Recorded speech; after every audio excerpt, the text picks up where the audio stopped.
51년 차 비뇨기과 의사 김세철입니다. 환자들이 참 좋아해요. 내 마음을 알아줄 거다 하는 거 있잖아요. 70, 80대는 환자가 말이에요. 동료의식을 느끼기 때문에 왜 나도 그런데 뭐 이럴 때는 이렇게 한다 저렇게 한다 이렇게 하면은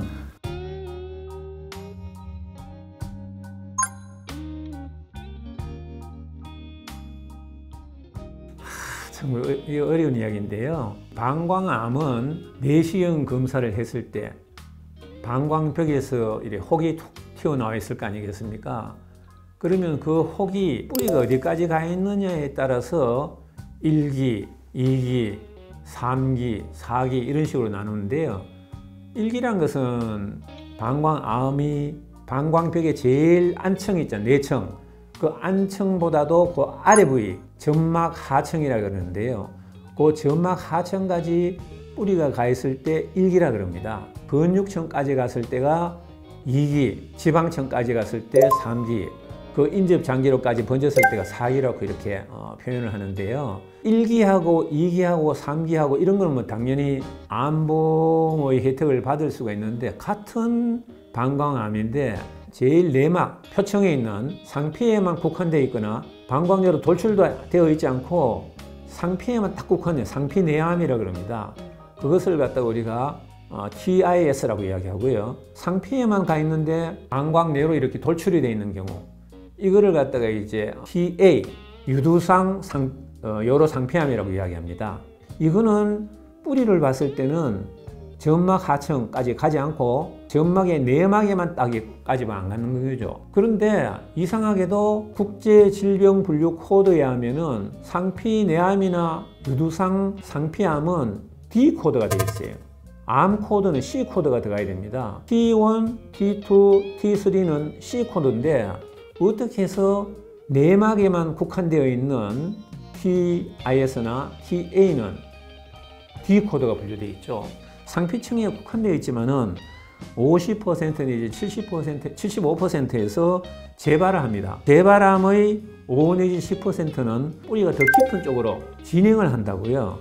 더더구나 상피에만 국한되어 있는 이 상피내염은 밑으로 뿌리를 내릴 가능성이 훨씬 더 높기 때문에 이거는 정말로 우리가 비뇨기과에서들은 추적 검사할 때 조심해가지고 보고 있습니다. 재발도 잘하고 더 나쁜 경우로 발전할 수 있는데도 불구하고 D코드를 분류해놨어요. 환자의 손해가 가지 않도록 가능하면 C코드를 넣으려고 그러죠. 그래서 병기를 이야기하지 않고 그냥 C코드를 넣어가지고 방광암이다 하고 진단서를 끊어주죠. 그러면은 보험회사에서 조직검사를 가져오라 그럽니다. 조직검사. 그러면 조직검사는 병리학과에 있는 의사가, 전문의사가 판독을 할 거 아니겠습니까? 그분들은 이게 TA인지 TIS인지 말이죠. 정확하게 표기를 해준다고요. 그러면은 보험회사에 딱 보니까 T1, T2, T3가 아니단 말이에요. 그래서 이거는 C코드가 아닙니다. 그래서 우리는 보험금을 줄 수 없습니다. 이렇게 이야기하죠. 의사로 봤을 때는 납득이 안 가고 환자로 봤을 때는 억울하기 짝이 없죠. 그래서 소송을 했어요. 대법원에서 어떻게 나왔느냐? 병리학자한테 전문 의견을 들은 거죠. 국제질병분류 코드에 어디 해당되느냐? D 코드를 이야기했는 거예요. 보험회사 손을 들어줬는 거죠. 지금 현 시점에서는 비뇨기과뿐만 아니라 다른 과에 물어봤더니 다른 과도 상피에 국한된 경우에는 D 코드가 나오고 있더라고요. 이러한 부분은 국제적으로 한번 논의가 되어야 할 사항이라고 생각합니다. 재발되는데도 불구하고 D 코드로 나오죠. 근데 그게 점막 하층으로 침범이 됐다. 그때부터는 C 코드가 나갑니다. 암이 의심스러운 혹이 보인다.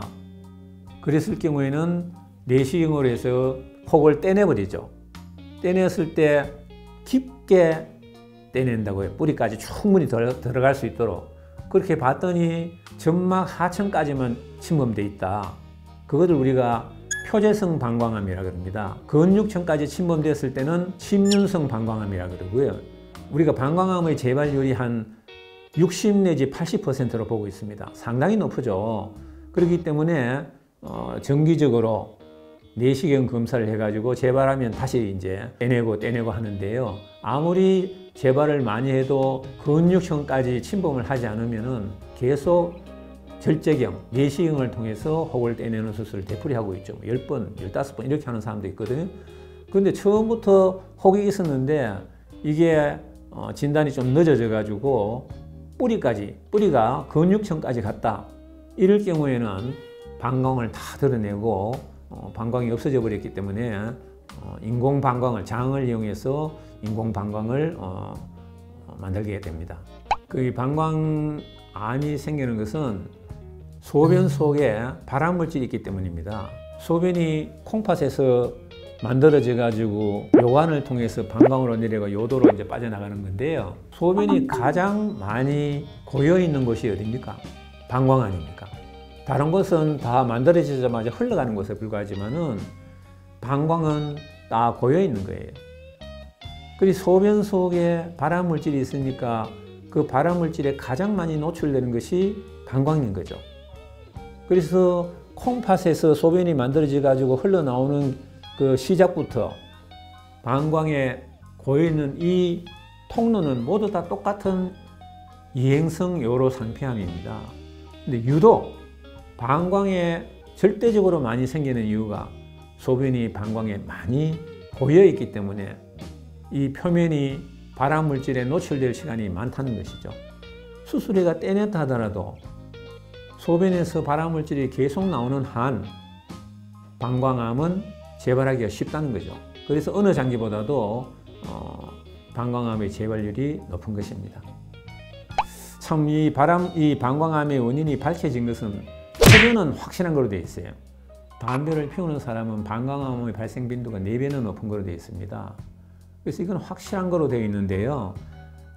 그 외에 직업성으로 또 이제 이게 생길 수가 있는데 뭐 염료 공장이라든지 피혁 공장 또는 고무 공장에서 일하는 사람한테서 화학물질 때문에 방광암 발암물질이 있어가지고 생기는 것으로 보고돼 있어 이거는 인정되고 있습니다. 그 외에 말이죠, 뭐 고기를 많이 먹으면 생긴다, 뭐 등등 말이죠, 여러 가지 이야기가 있는데 이거는 증거가 아직도 불충분해가지고 그래서 우리가 방광암을 예방하는데 제일 중요한 것이 물을 자주 잡수라는 것입니다. 소변을 희석시키면은 발암물질이 희석돼 가지고 재발을 방지하는데 무엇보다도 중요한 것은 물을 소량씩 자주 마시는 것, 이것이 참 중요합니다.